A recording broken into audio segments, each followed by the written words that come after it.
우리 교수님 말씀하셨듯이 이제는 발로 가는 선교 시대가 아니라 손끝으로 선교하는 시대가 왔다. 그렇게 감히 말할 수 있겠습니다.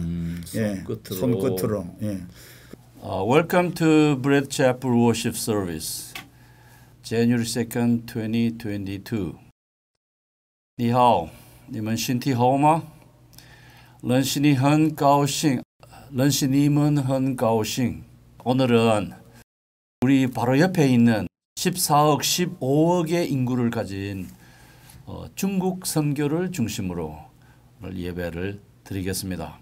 제가 중국을 상상할 수 있도록 이 중국 대륙을 상징하는 이 컬러 입고 다니는 옷이 아니고 소품입니다. 영상을 찍기 위한 소품. 그리고 중국 황제를 상징하는 넥타이를 오늘 일부러 이걸 맸습니다.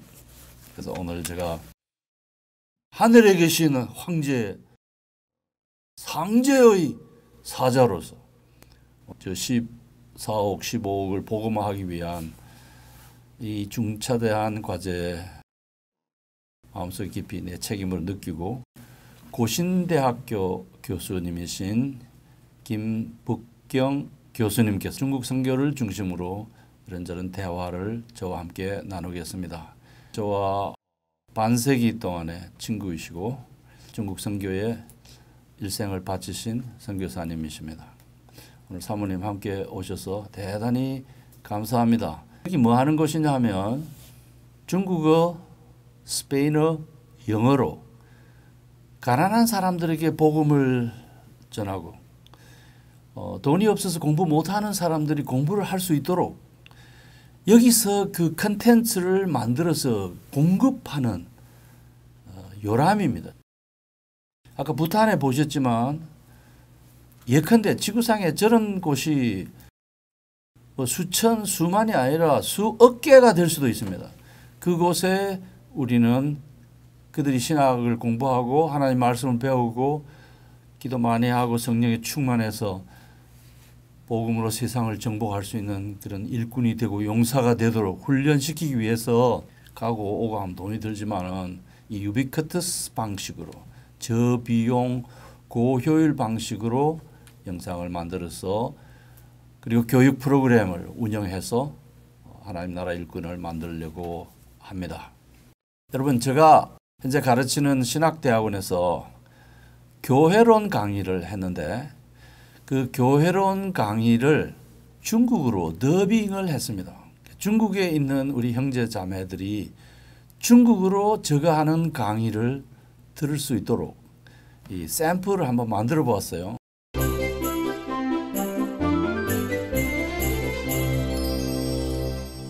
今天我们学习第8章圣礼。神学院有一个课程叫礼拜仪式，包括如何做敬拜，以及如何施洗和领主的晚餐。教会的敬拜也是一种仪式，是最重要的仪式。教会在敬拜神的同时举行洗礼和圣餐仪式。罗马天主教会在此基础上再加上5个圣礼，一共施行7个圣礼。我在美国做牧师的时候，在教堂进行过洗脚仪式，是一种给对方洗脚的仪式。牧师在盆中端来水，给病人、穷人、被边缘的、被欺凌的、弱者、身心痛苦的人洗脚。耶稣亲自给门徒洗脚的时候这么说：“我是你们的主，你们的夫子，尚且洗你们的脚，你们也当彼此洗脚。”记录在约翰福音13章14节。由于耶稣生活的地带属沙漠地区，他们还穿着凉鞋，所以洗脚非常重要，因为脚上有很多灰尘。我负责一个不到30人的教会，经过3年的布道和努力，聚集了300-400名信徒。当举行洗脚仪式的时候，信徒们很受感动。信徒们亲自经历着牧师是如何的爱他们，为他们洗脚，非常的有恩典。不过在进行2、3次洗脚仪式之后，我没有继续做。为什么呢？牧师给教会信徒洗脚，看起来很圣洁，很属灵，很有恩典。但是同时，魔鬼撒旦就趁机攻击牧师，贬低牧师。很多信徒都很尊重牧师，但还有一些教会同工轻看牧师，所以洗脚仪式之后就没有再进行。如果耶稣让门徒们在教会继续做洗脚仪式，直到主再来，我也会继续这样做。但耶稣做出榜样后，早期教会和使徒并没有在教会中继续这个仪式。在非常特殊的情况下，洗脚仪式被认为很有恩典，可以做个1、2次。但作为教会的公共圣礼是不适宜的。使徒和教会从来没有把洗脚仪式视为圣礼。当牧师在牧会的现场认为需要互相洗对方的脚来安慰信徒，给信徒们看牧师是如何的服侍他们，也可以进行1、2次。新教教会承认2个圣礼，是耶稣亲自设立、示范和执行的，这就是洗礼和圣餐。让我们先讨论洗礼和圣餐之前，先了解一下罗马天主教的7个圣礼。比较和对照罗马天主教的圣礼和新教的圣礼，就能够更加的突出洗礼和圣餐的意义。比较和对照有什么区别？比较是在相同的事物之间的比较，对照是在不同的事物中。使用比较、对照等术语时，请记住它们具有不同的含义。时间的关系无法详细的说明罗马天主教在什么时候开始举行圣礼，但是我们要记住，罗马天主教一共有7个圣礼。第一个是洗礼，又称为洗礼圣事。他们认为洗礼是神圣的东西，所以加上圣事2字。以前韩国的天主教称洗礼为灵洗，但是现在已经不再用这个词了，像新教一样用洗礼这个词。洗礼象征着重生成为神的子女，他们认为水能够洗净罪孽。通过洗礼成为教会正式成员的概念与新教相同。第2个是坚振圣事。接受婴儿洗礼的人长大后确认信仰的仪式，认为当信徒做坚振圣事的时候，会接受圣灵并成为坚强的基督徒。这就与施行婴儿洗礼的新教的信仰告白一致。第3个叫做圣体圣事，也就是把弥撒和圣餐视为圣礼，与新教是一样的。然而，天主教主张化体说，认为在圣餐中使用的饼和酒是实实在在的耶稣的身体和血，领圣餐就有分于耶稣基督的身体和宝血，所以把领圣餐中的饼和酒的行为称之为领圣体。第4个是忏悔圣事。信徒进入忏悔室，隔着一个帘子向神父讲述自己的罪过，听到忏悔的神父就要求他做一个适合赦免罪行的补赎行为，比如禁食10天，连续忏悔1个月，或者把财产的一部分用在善事上或献给教会等等，通过补赎行为最能得赦免。现在的罗马天主教会也施行这样的忏悔圣事，甚至教皇也要在忏悔室里向其他神父忏悔自己的罪过。忏悔圣事的意义在于恢复与神的关系，悔改自己的罪恶，恢复与邻舍的关系。问题在于，因着这个忏悔圣事，教会面临严重的腐败。中世纪的基督教历史就是很好的例证。第五是婚姻圣事，将婚姻视为一种神圣的教会仪式。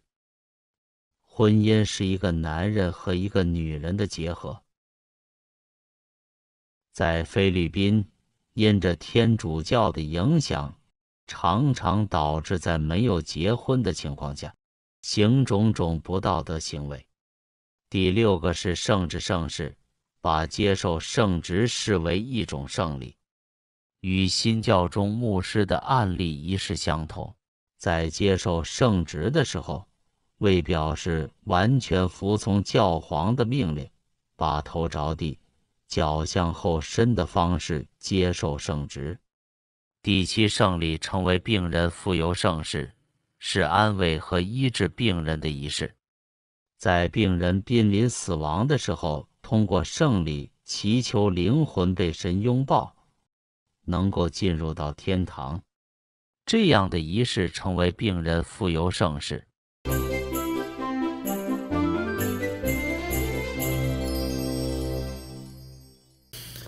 지금 중국 인구가 얼마입니까? 예, 일반적으로 중국 인구를 한 14억쯤 지금 된다고 하고 있는데 중국 정부도 그 정확한 인구 통계를 모릅니다. 왜냐하면 1년에 태어나는 신생아가 호주의 인구만큼 태어납니다.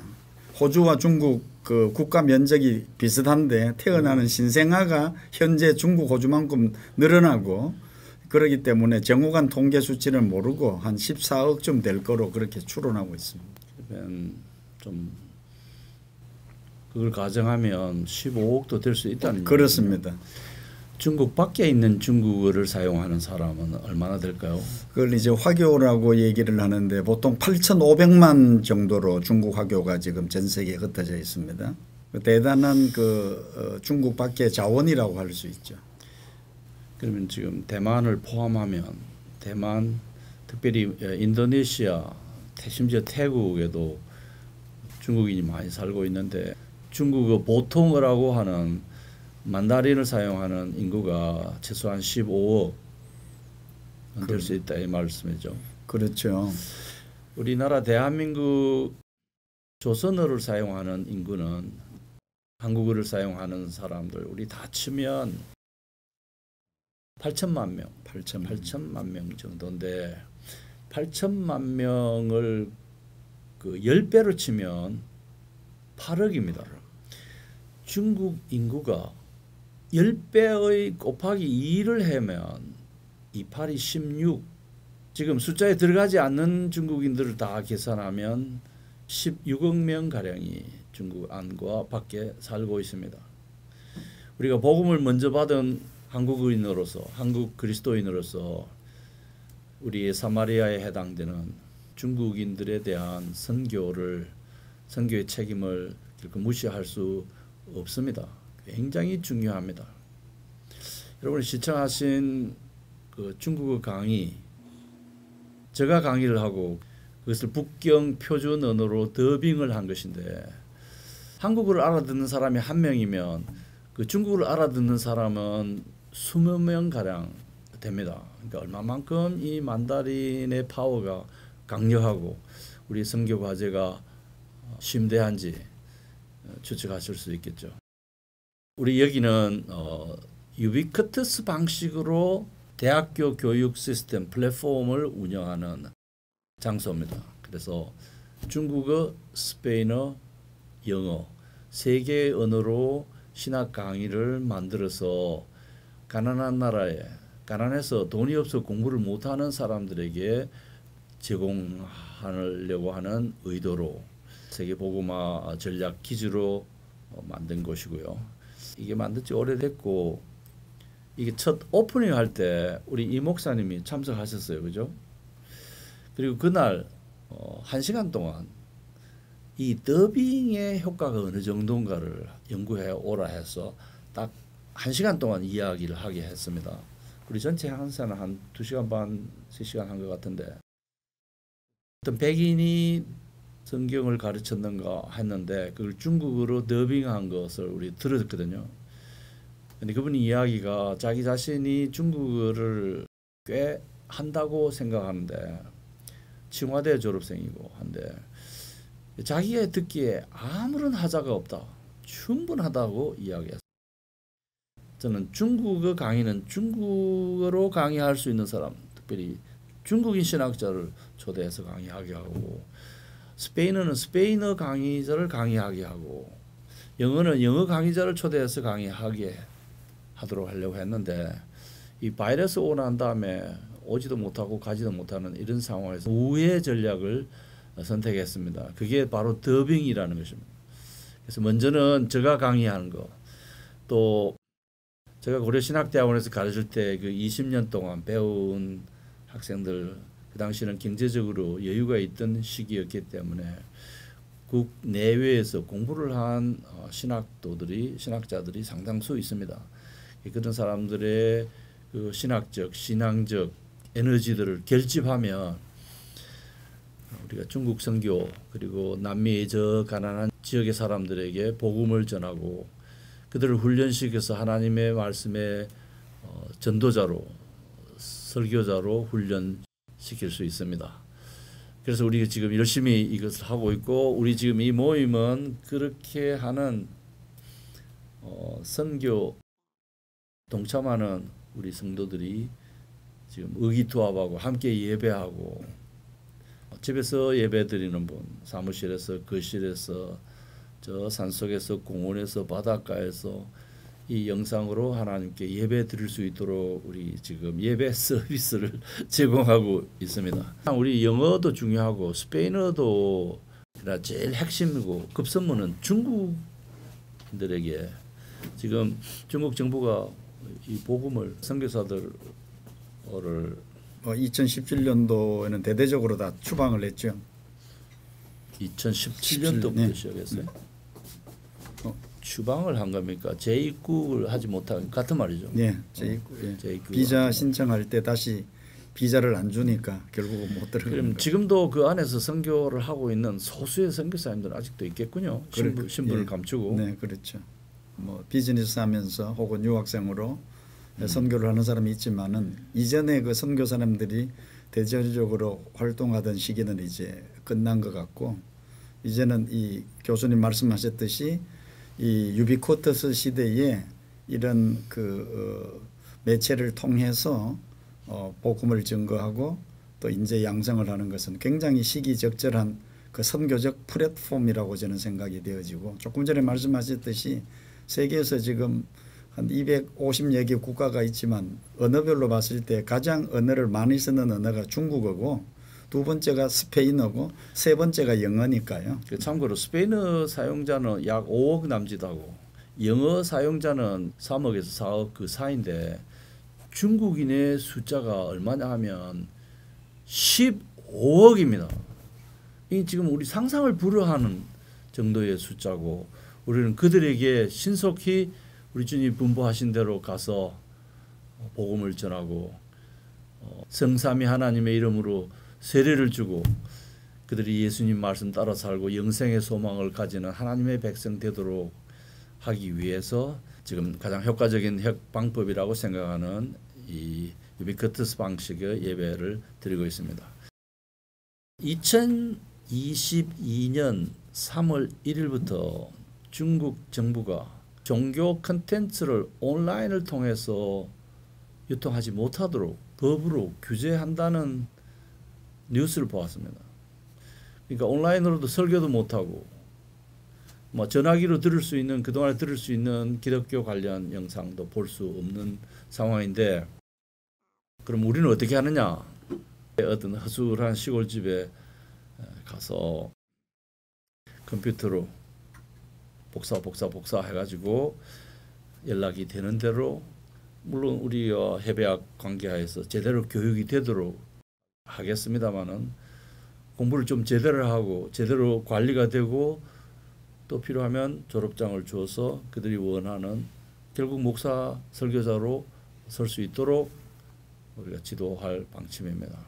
그래서 그런 선교를 하려고 우리가 꿈꾸고 지금 금년 2022년이 그동안 이제 준비해 왔던 것이 대폭 증폭되어 가지고 이제 궤도에 진입할 수 있겠다 생각한 것이 아까 우리 보셨던 저희 강의 더빙된 강의 그걸 딱 접하고 이제는 궤도 위에 이렇게 만들어 가지고 위성 쏘면 쭉 올라가 가지고 이제 궤도에 순항을 하면 목표를 도달할 수 있듯이 이제 그런 단계가 오지 않았나.